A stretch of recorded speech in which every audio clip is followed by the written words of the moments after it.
ओम श्री परमात्मा ने नमः। आज हम गीता के तीसरे अध्याय के छठे श्लोक का अर्थ सहित श्रवण करेंगे। इस श्लोक में इंद्रियों की क्रियाओं को हठपूर्वक रोकना क्या अक्रिय है, इसके बारे में बतलाते हैं। कर्मेंद्रियाणि संयम्य य आस्ते मनसा स्मरण इंद्रियार्थान विमूढ़ात्मा मिथ्याचारः स उच्यते। अर्थात जो कर्मेंद्रियों संपूर्ण इंद्रियों को हठपूर्वक रोककर मन से इंद्रियों के विषयों का चिंतन करते हुए बैठता है, वह मूढ़ बुद्धि वाला मनुष्य मिथ्याचारी, मिथ्या आचरण करने वाला कहा जाता है। व्याख्या। यहाँ कर्मेंद्रियानी पद का अभिप्राय 5 कर्मेंद्रियों वाक, हस्त, पाद, उपस्थ और गुदा से ही नहीं, प्रत्युत इसके साथ 5 ज्ञानेंद्रियों श्रोत्र, त्वचा, नेत्र, रसना और घ्राण से भी है, क्योंकि ज्ञानेंद्रियों के बिना केवल कर्मेंद्रियों से कर्म नहीं हो सकते। इसके सिवाय केवल हाथ पैर आदि कर्मेंद्रियों को रोकने से तथा आंख कान आदि ज्ञानेंद्रियों को न रोकने से पूरा मिथ्याचार भी सिद्ध नहीं होता। गीता में कर्मेंद्रियों के अंतर्गत ही ज्ञानेंद्रियां मानी गई हैं। इसलिए गीता में कर्मेंद्रिय शब्द तो आता है, पर ज्ञानेंद्रिय शब्द कहीं नहीं आता। 5वें अध्याय के 8वें 9वें श्लोकों में देखना, सुनना, स्पर्श करना आदि ज्ञानेंद्रियों की क्रियाओं को भी कर्मेंद्रियों की क्रियाओं के साथ सम्मिलित किया गया है, जिससे यह सिद्ध होता है कि गीता ज्ञानेंद्रियों को भी कर्मेंद्रियां ही मानती है। गीता मन की क्रियाओं को भी कर्म मानती है। तात्पर्य यह है कि मात्र प्रकृति क्रियाशील होने से प्रकृति का कार्य मात्र क्रियाशील है।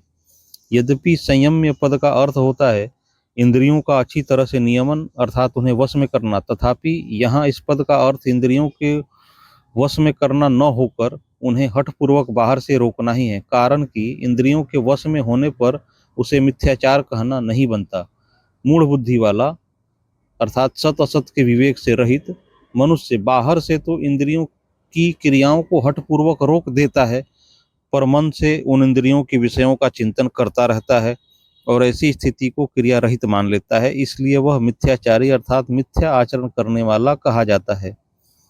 यद्यपि उसने इंद्रियों के विषयों को बाहर से त्याग दिया और ऐसा समझता है कि मैं कर्म नहीं करता हूँ, तथापि ऐसी अवस्था में भी वह वस्तुतः कर्म से रहित नहीं हुआ है। कारण कि बाहर से क्रिया रहित दिखने पर भी अहमता, ममता और कामना के कारण राग पूर्वक विषय चिंतन के रूप में विषय भोग रूप कर्म तो हो ही रहा है।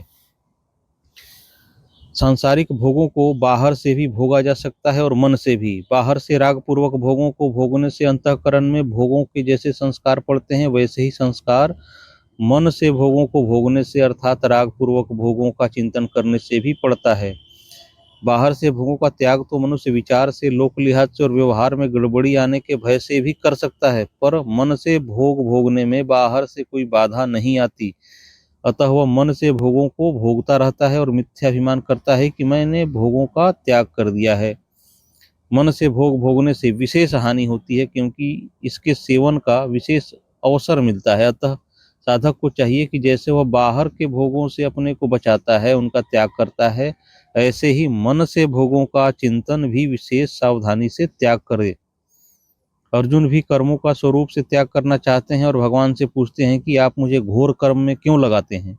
इसके उत्तर में यहाँ भगवान कहते हैं कि जो मनुष्य अहमता, ममता, आसक्ति, कामना आदि रखते हुए केवल बाहर से कर्मों का त्याग करके अपने को क्रिया रहित मान लेता है, उसका आचरण मिथ्या है।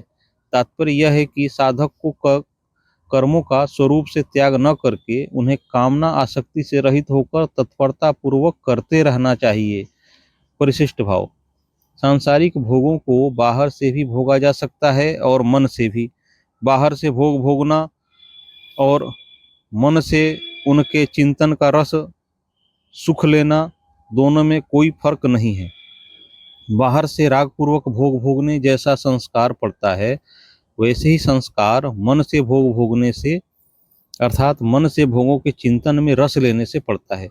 भोग की याद आने पर उसकी याद से रस लेते हैं तो कई वर्ष बीतने पर भी वह भोग ज्यों का त्यों ताजा बना रहता है। अतः भोगों के चिंतन से भी एक नया भोग बनता है। इतना ही नहीं, मन से भोगों के चिंतन का सुख लेने से विशेष हानि होती है। कारण कि लोक लिहाज से व्यवहार में गड़बड़ी आने के भय से मनुष्य बाहर से तो भोगों का त्याग कर सकता है, पर मन से भोग भोगने में बाहर से कोई बाधा नहीं आती, अतः मन से भोग भोगने का विशेष अवसर मिलता है। इसलिए मन से भोग भोगना साधक के लिए बहुत नुकसान करने वाली बात है। वास्तव में मन से भोगों का त्याग ही वास्तविक त्याग है। नारायण नारायण नारायण। अगली वीडियो में हम गीता के क्रमशः श्लोकों का अर्थ सहित श्रवण करेंगे। यदि वीडियो अच्छी लगी हो तो इसे लाइक करना ना भूलें और कृपया चैनल को सब्सक्राइब कर लें। जय श्री कृष्ण।